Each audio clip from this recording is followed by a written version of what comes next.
الحمد والنعمة لك والملك لا شريك لك لبيك. Kembali lagi bersama tayangan MQ Travel dan Ustadz Mulyadi Al-Fadil, dan masih membahas tentang antrian haji.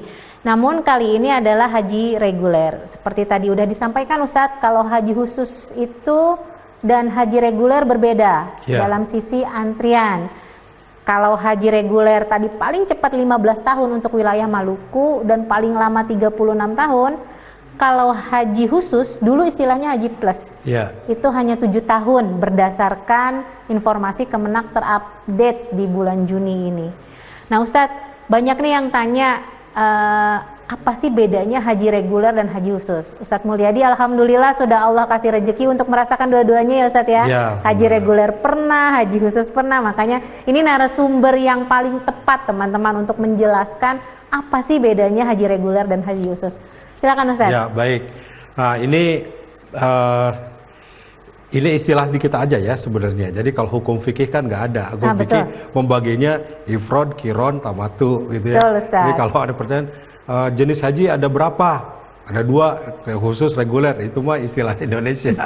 Bukan istilah fikih. Bukan istilah agama, Ustaz, benar. Tapi yang dimaksud tadi benar bahwa di kita ada istilah haji reguler dan haji khusus ya. Kalau dulu istilahnya haji plus ya. Kenapa dirubah jadi haji khusus? Kalau haji plus nanti haji minus kan, plus lawannya minus. Baik. Nanti haji minus. Jadi sebenarnya sama ya Ustaz, haji plus dengan haji khusus ya, sama, hanya kalau perubahan istilah gitu. Ya, masyarakat masih tahunya haji plus, ya itu yang dimaksud dengan haji khusus ya. Baik. Nah, dan lawannya bukan umum, khusus dan umum tapi reguler ya. Betul Ustaz. Jadi apa haji khusus ini sahabat MQ? Jadi ini hanya berbeda dari sisi program. Biasanya waktu ya, Mbak Dewi. Lamanya ya Ustaz, berapa waktu, hari di sana itu udah berbeda kalau ya? reguler rata-rata 40 sampai 42 hari gitu. Untuk reguler ya, Masya Allah. Di sananya ya, karena biasanya yang menjadi kenapa sih pemerintah mengatur sampai sekian lama? Nggak bisa kok seminggu 2 minggu pulang langsung gitu. Karena bisa menunggu penerbangan ya. Penerbangan itu kan begitu padat dari berbagai negara. Diatur Ustaz, sistematis sekali itu sama sehingga pemerintah. Untuk bisa berangkat dan untuk bisa pulang itu sudah ada tanggalnya jauh-jauh hari. Dan untuk bisa pulang dengan waktu yang cukup ya harus menunggu sekian hari tadi. Reguler 40 sampai 42 hari. Nah, sementara haji plus atau haji khusus tadi gitu itu di angka 25 atau 26 hari ya. Lebih singkat lamanya di sana ya. Ya, lebih singkat waktunya gitu. Nah, yang kedua biasanya haji plus secara penginapan, secara hotel, akomodasinya lebih dekat ke Masjidil Haram. Nah, sehingga kan kalau dekat ini apa keuntungannya? Kita bisa melaksanakan sholat 5 waktu di Masjidil Haram. Lebih leluasa ya Ustaz ya. Betul. Betul. Sementara kalau haji reguler ya, katanya harus naik bis dulu ya Ustaz. Betul, pengalaman saya selama haji reguler memang maktabnya, penginapannya agak jauh dari Masjidil Haram. Jadi rata-rata di angka paling dekat mungkin 2,5 kilo, 3 kilo sampai 8 kilo itu ya. Nah, kalau 8 kilo kan nggak mungkin jalan kaki gitu untuk sholat duhur 8 kilo jalan kaki, pulang sholat asar sudah pulang ke penginapan juga sudah waktu maghrib. Tapi itu salah satu kelebihan haji reguler katanya Ustaz. Jadi mereka di masjid lebih lama nunggu waktu zuhur, asar sampai maghrib. Pilihannya begitu gitu ya. Pilihannya itikaf atau biasanya memang pilihannya nggak bisa full 5 waktu sholat di Masjidil Haram. Jadi subuh mungkin bisa ya berangkat dari jam 2, setengah 3 sampai subuh pulang. Duhur asar enggak, nanti berangkat lagi menjelang maghrib. Maghrib bisa baru pulang gitu. Nah, jadi kalau haji khusus ada keuntungannya, yaitu bisa 5 waktu.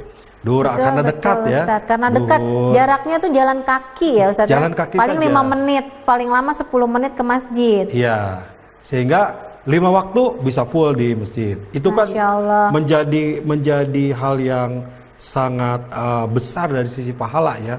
Kita tahu bahwa Masjid Haram itu 100.000 dibanding masjid lain pahalanya. Sehingga mengupayakan sholat 5 waktu kita bisa kalkulasikan dengan 100.000 ya.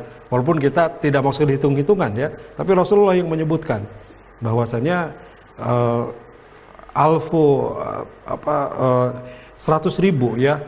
Untuk ibadah Untuk di masjid itu masjid. mi'atu alfin 100.000 dibanding masjid yang lain. Nah, sehingga betul, Pak Tama. kita bisa dapatkan itu. Belum lagi kesempatan sholat tahajud, ya, Betul, sholat duha, betul. sholat sunatnya memungkinkan karena dekat ke Masjidil Haram. Berarti sayang banget yang udah Allah kasih rejeki dan kesempatan berangkat dengan haji khusus, tapi ketika di sana tidak dimanfaatkan untuk maksimal ibadahnya, Ustadz ya. Benar, Nah iya.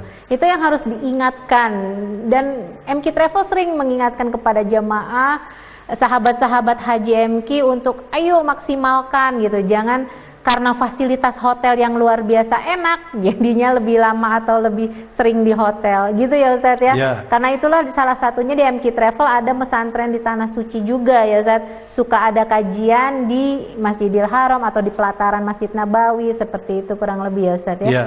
Baik. Jadi kita buat program tadi supaya pertama waktu 25-26 hari ini waktu berharga ya. Tidak jarang sekali, mungkin tidak pernah gitu menghususkan di antara Bapak Ibu para jamaah yang 26 hari ini full kepada Allah gitu, full ibadah. Dan sayang kan waktunya, Betul, ibadah waktu betul. salat sudah ada waktu-waktunya yang 5 waktu. Di luar itu, nah kita bisa manfaatkan untuk meningkatkan kemampuan diri, untuk meningkatkan bacaan Al-Quran, untuk meningkatkan pemahaman agama, sehingga kita namain di MK Travel tagline-nya dengan Pesantren di Tanah Suci. Karena itu. nanti insya Allah kami dari pembimbing ibadah menyiapkan kurikulumnya, menyiapkan materinya, sehingga pas nih kurang dari 1 bulan ini, 26 atau 26 hari ini, ada bekal pulang yang dibawa. Tidak sekedar membawa haji yang mabrur, insya Allah haji yang mabrur, tapi juga membawa ilmu, membawa amalia yang dibiasakan pada saat kita berhaji tadi. Sehingga Luar biasa. pulang itu dibawa kebiasaan Dibawa baiknya. kebiasaan Jangan baik. sampai ya haji hanya di sana saja. Benar, Ya. salah satu haji yang mabrur itu adalah ketika ada perubahan perilaku katanya Ustadz ya. Betul. Yang di Tanah Suci bisa dilaksanakan di tanah Tanah air. Baik sahabat, seru sekali perbincangan kita kali ini bersama Ustadz Mulyadi. Semoga memotivasi untuk yang akan berhaji. Masih ada sesi berikutnya. Kita akan membahas tentang persiapan berhaji. Apa aja sih yang harus disiapkan dan bagaimana kita memantaskan diri hingga Allah akan mengundang kita. Setelah yang satu ini. الحمد والنعمة لك والملك لا شريك لك لبيك